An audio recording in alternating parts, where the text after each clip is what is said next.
दोस्तों मैं फिर से लेकर आ गया हूँ आप सभी के लिए यूट्यूब से रिलेटेड काफी सारी इंपॉर्टेंट न्यूज़ जुड़े कर तक जरूर देखना। तो hello guys, this is news 10। तो चलिए गाइस, सबसे पहले बात करते हैं बहुत ही सैड न्यूज़ के बारे में। आप सबको पता ही होगा कि रिसेंट टाइम में सोशल मीडिया पर निक्की नाम की लड़की का एक केस काफी वायरल जा रहा है, जहाँ पर उस लड़की ने लड़के और लड़की के घर वालों से तंग आकर खुद को जला लिया। ये सच है या फिर झूठ, इसके बारे में पता नहीं चल पाया है, क्योंकि पुलिस और काफी सारे लोग इस चीज में मिले हुए हैं और हर तरफ से लड़के को बचाने की कोशिश की जा रही है। बाकी दोस्तों, इस केस को लेकर रजत पवार की तरफ से एक वीडियो सामने, जहाँ पर रजत पवार का इस चीज को लेकर क्या कहना है आप खुद देख लीजिए। और उससे पहले एक और वीडियो चलती है जिसमें निक्की का पति विपिन उसको बाल खींचकर मार रहा है और फिर सारा सारांश ये निकल के आता है कि एक लड़की निक्की नाम की जलाकर मार दी गई क्योंकि उसके पापा दहेज नहीं दे पाए। और क्योंकि इस पूरे किस्से की वीडियो बन चुकी थी तो पूरे इंटरनेट पर वायरल हो गई, हंगामा मच गया। वरना ऐसे केसेस इतने ज्यादा आते हैं कि आप अगर इंटरनेट पर सर्च करोगे कि दहेज के लिए कितनी सारी औरतों की जान चली गई तो आपका दिमाग घूम जाएगा, और उनको इग्नोर कर दिया जाता है क्योंकि हमारे देश में बहुत ज्यादा नॉर्मल हो चुका है। बाकी जो वीडियो इंटरनेट पर वायरल हो रही थी वो खुद निक्की की बहन कंचन ने बनाई थी, और कंचन की भी उसी घर में शादी हुई थी जिसमें निक्की की हुई थी। तो अभी इंटरनेट पर लोगों के पास एक न्यूज और साथ में एक वायरल वीडियो थी,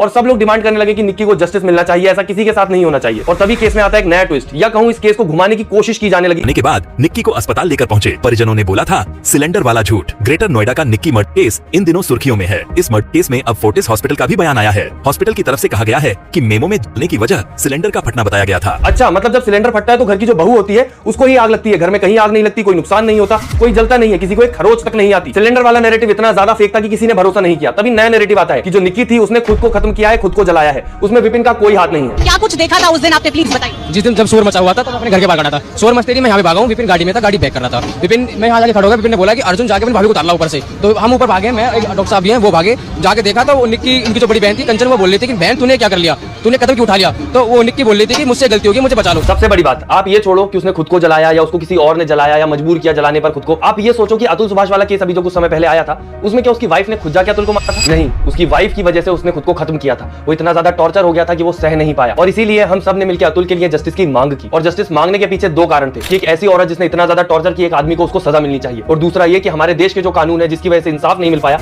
वो बदलने चाहिए, वो इंप्रूव। दोस्तों बात होती है गोविंदा के बारे में। आप सबको पता ही होगा कि अभी रिसेंटली गोविंदा उनकी वाइफ से रिलेटेड डाइवोर्स की खबरें काफी वायरल हो रही थी, एंड फाइनली दोनों ने सामने आकर इसके ऊपर अपना रिएक्शन दिया।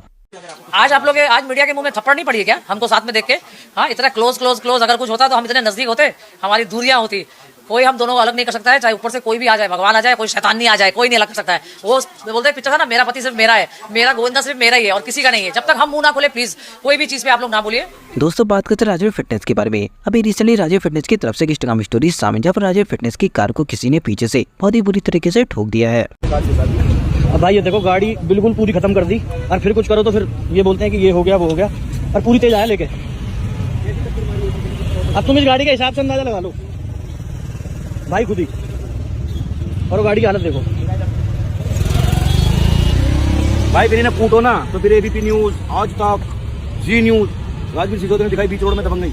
ऐसे ही मेरे साथ एक बार पहले हुआ था, जगुआर मारी थी किसी ने। अब किस लेवल पे इसने टक्कर मारी होगी देख लो। इसका ऑटो खत्म हो गया, कैसी इसने टक्कर मारी। अरे भाई दिखा दो, पीछे से आया, ये देखो।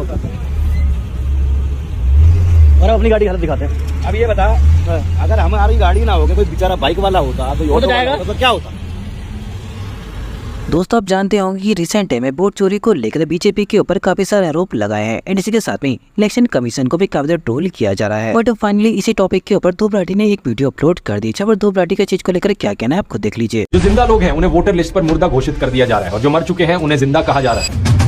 माना कि देश में सांप्रदायिकता है, जातिवाद है, लेकिन इसका मतलब ये तो नहीं कि यूनिटी इन डाइवर्सिटी के नाम पर इलेक्शन कमीशन 509 लोगों को एक ही घर में घुसा दे। लेकिन हमारे chief election commissioner Gyanesh Kumar अभी भी पूरे देश को गैसलाइट करने की कोशिश कर रहे हैं। अपनी प्रेस कॉन्फ्रेंस में कहते हैं कि हम सीसीटीवी फुटेज नहीं दिखा सकते क्योंकि माताओं और बहनों की वीडियो कैसे दिखाएंगे। क्या अपनी माताओं, बहुओं, बेटियों सहित किसी भी मतदाता की सीसीटीवी वीडियो चुनाव आयोग को साझा करनी चाहिए क्या?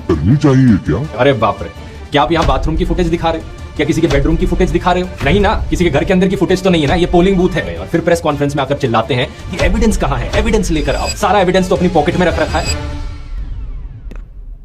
दोस्तों आप जानते होंगे कि हमारे इंडिया में एयरपोर्ट्स के अंदर काफी ओवर प्राइस्ड होती है, जहाँ पर 20 रुपए की पानी की बोतल को 200 या 300 रुपए में बेचा जाता है, और हमारी सरकार का ये चीज के ऊपर कोई भी कंट्रोल नहीं होता है। तो इसी को लेकर सम्राट भाई की तरफ से एक वीडियो सामने, जहाँ पे सम्राट भाई का इस चीज को लेकर क्या कहना है आप खुद देख लीजिए।